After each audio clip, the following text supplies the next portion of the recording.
En una tarde de noviembre del 2007, un jet corporativo esperó en un hangar en el Aeropuerto Internacional de Salt Lake. 4 pasajeros, científicos y ejecutivos de una compañía farmacéutica global, estaban negociando con 3 hombres en un edificio cercano. They started getting on the phone about noon back east, and they kept doing that, and about 2 o'clock they walked in the room and said, okay, we're convinced you've got something here, and it's significant enough that we will write you a check big enough that you won't want to talk to anybody else. Cómo estos hombres se conocieron y la decisión que tomaron ese día es la historia del génesis de ASEA.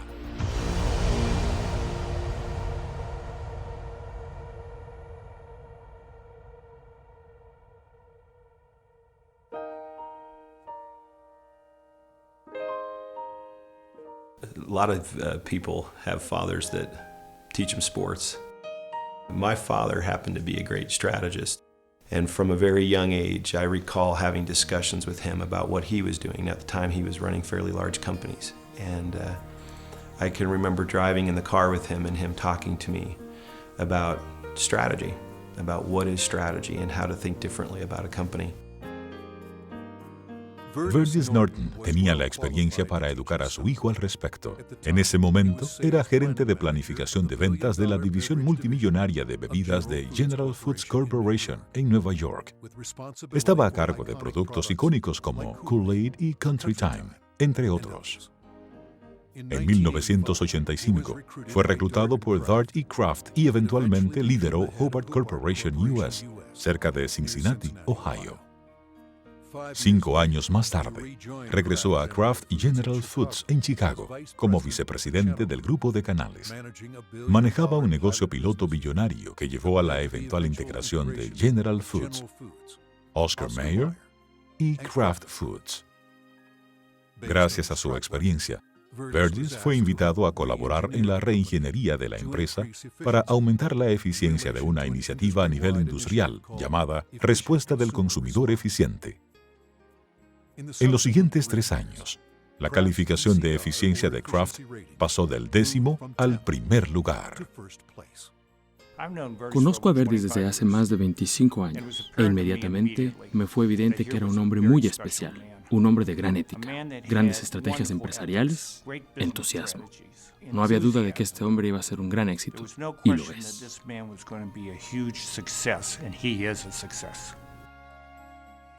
Verdes se retiró de Kraft a los 57 años de edad y se mudó a Park City, Utah. We thought he would take retirement seriously. He did not.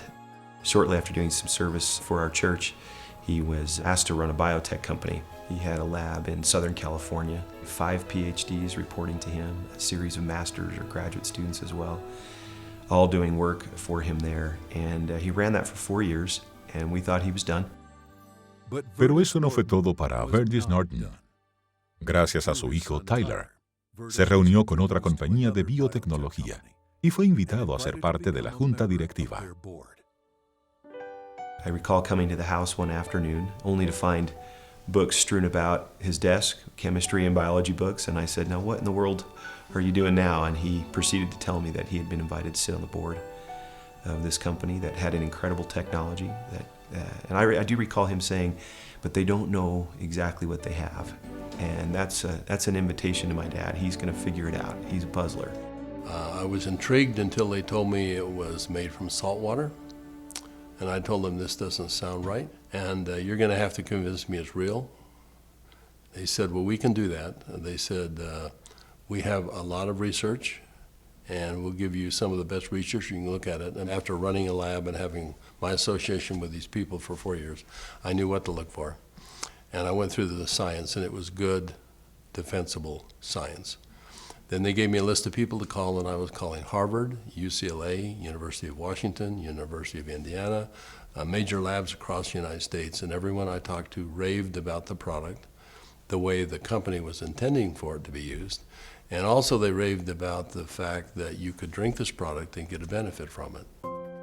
En ese entonces, el producto solo podía producirse en cantidades limitadas a través de máquinas pequeñas.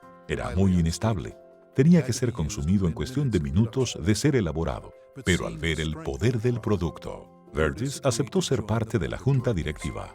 As soon as I did that, they said, we're going to give you one of these devices to put in your house. We'd like you to become familiar with it. I started drinking the product that was made in this device, and my thinking cleared up. I had more energy. I felt better than I had for years, and now keep in mind I was in my 60s at that time. And I thought, holy cow, what is this?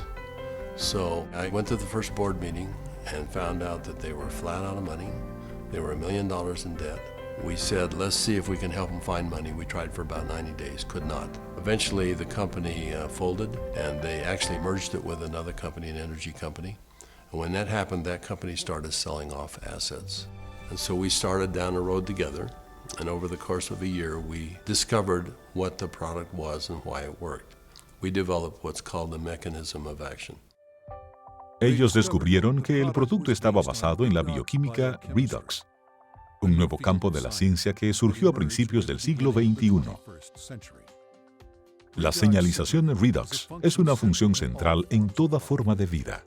Las moléculas de señalización Redox se crean dentro de cada célula del cuerpo y son vitales para el sistema inmunológico, la reparación celular y para reemplazar mecanismos. A medida que uno envejece, la capacidad del cuerpo para crear estas moléculas disminuye, un proceso normal del envejecimiento. El producto proporcionó una fuente de reabastecimiento de las mismas moléculas de señalización Redox que el cuerpo crea, y en la misma cantidad, mejorando así la salud celular. Era esencial saber la vida útil del producto. Verdes retó a un equipo de investigadores, incluyendo al Dr. Gary Samuelson, a que encontraran una manera de estabilizar el producto. And we bought some equipment and kept making product over and over and over again, and we'd run it through the computer. And finally, after months, he finally came in and said, I think I've got the product stabilized. And we started testing it and found out that he had, in fact, stabilized the product. Después de la estabilización, Verdes se reunió con un grupo de científicos universitarios. We had told them that we had stabilized this mix of molecules, and they said, no, it can't be done. And we said, no, we have done it. And they said, no, it can't be done. And they were so adamant that they were slapping the table. And we said, well, wait a minute. We'll come back tomorrow and show you the product. So we took the product back the next day. Said, this is stabilized redox signaling molecules, both positive and negative molecules in the same bottle, stabilized. And they said, how in the world did you do this? So one of the big breakthroughs is the fact that we can stabilize molecules that you're not supposed to be able to do that. The molecules in ASEA are supposed to be fleeting. They should all return to salt and water in just a matter of minutes, and they don't. Mientras tanto, Tyler, el hijo de Verdes, había llegado a la cúspide de su carrera en la industria de servicios financieros. Su padre tomó la ocasión para explicarle la tecnología que había descubierto. He said to me, this is the product. He reminded me it was made from salt and water, and I was very concerned. At church the following Sunday, I was discussing some of the challenges of some of the members of our congregation. And I had a neighbor friend that we discussed the majority of that meeting, who, despite seeing a number of professionals and trying to solve a challenge that he had a significant issue, they were just not able to really help and find a solution for him. And it was then that this product popped into my mind. I wondered and asked, despite my doubts, could this help? Could this make a difference for him? I called Dad, and he said, of course it will help. Now, I didn't have that conviction at the time. He did, and he was willing to get some of that product. We got that product to my neighbor, and from that point forward, I felt confident that I had done my part. And given that I was still doubtful and even fearful, I kind of washed my hands from it. I think it was 3 months later when I received a phone call from the leader of our church, and he said, "Are you sitting down?" And I said, "Don't start a call like that. What's wrong?" And he said, "This is good news. Are you sitting down?" He proceeded then to tell me that he had just received some very good news, that my neighbor, whom we had given this product to months earlier, had received word that he was in fact improving and had improved a great deal. Of course, the question going through my mind was, well, did he drink this stuff? And that was what my church leader told me. He says, "That's why I'm calling. He drank all of it." and he's confident that it's had a huge effect on his situation. I called my neighbor, and I needed for him to tell me what he had experienced. And he was quiet for a minute, as I recall, and said, "Do you have any idea what I think this has done for me and for my family?" He began to tell me things that I've now heard multiple times over from people across all of North America, and how this product helped him and made a difference for his family. Frankly, this was a problem for me. This became a problem for me. It was my first indication that this could be real, this could be meaningful. And I started to question kind of what I was doing, and feeling a need to get this product out to the world, watching the impact it was having. And I ultimately resigned in May of 2010 from a significant job, the job I'd spent the better part of 17 years getting to. And it was born of this sense and feeling that this product needed to be given to the world. Conozco a Tyler Norton desde hace más de 20 años. Él es una persona que demuestra integridad en todos los aspectos de su negocio. Él es capaz de motivar a la gente a hacer cosas que están fuera de lo que piensan que pueden alcanzar. You know, this came full circle for me about a few months ago. I happened to be out walking, and I looked ahead and saw a family coming towards me on the street. And as they got closer, I realized it was my neighbor that had been benefited by ASEA.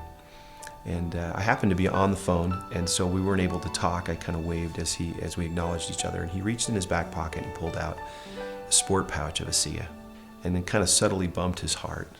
And we didn't say anything, but I understood completely. It brought home the whole purpose of what we're doing. Luego que el producto había sido estabilizado, Burgess comenzó a estudiar los modelos de distribución, venta al por menor, ventas directas, internet y mercadeo en red. So we decided to find 40 people and create kind of a focus group, and we started giving it to them. We did that for about 2 months, and we said, let's go out and find out where we are with these 40 people. So when we went out and contacted them, we found out that the 40 people had turned into 135. And the product had been shipped to 20 different countries without our knowing it. And we said, well, we've got the answer we wanted. People will, I think, buy this product. When they determine that there is a perceived health benefit, they'll buy it. ASEA LLC abrió sus puertas en julio del 2009 con tan solo unos pocos asociados independientes.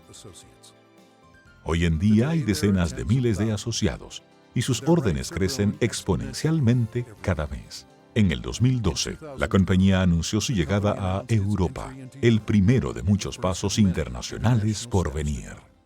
One of my fondest memories is of a Meet ASEA meeting that we held in Lexington, Kentucky.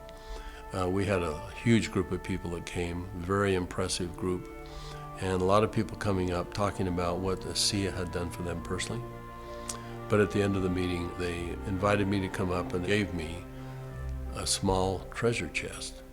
Wasn't very big, but as you open up the treasure chest, it's filled with letters of gratitude and thanks.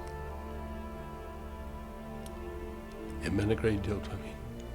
So we came back to Salt Lake City, and I asked our people to go out and find a treasure chest, which we have done.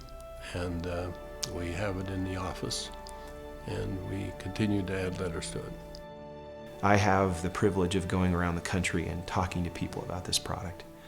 And it's not uncommon at the end of a meeting to have a group of people line up and want to tell me, and really thank me, but more thank my dad. And as they tell their stories, and I get a chance to look into their eyes and sense their sincerity and the realness of what this has done for them. More than once, I've had to step out of the room and find a corner in a hotel somewhere where I could compose myself and get myself in order after hearing how sincere and thankful they are for this product. You know, we started off looking at this as a business opportunity, and as we progressed, it became more of a sense of purpose. But it's much more than that. We're creating a culture here. We're creating a family. I believe that the heart and soul of this company is represented in our associates. Our associates becoming is as important to us as them making an income.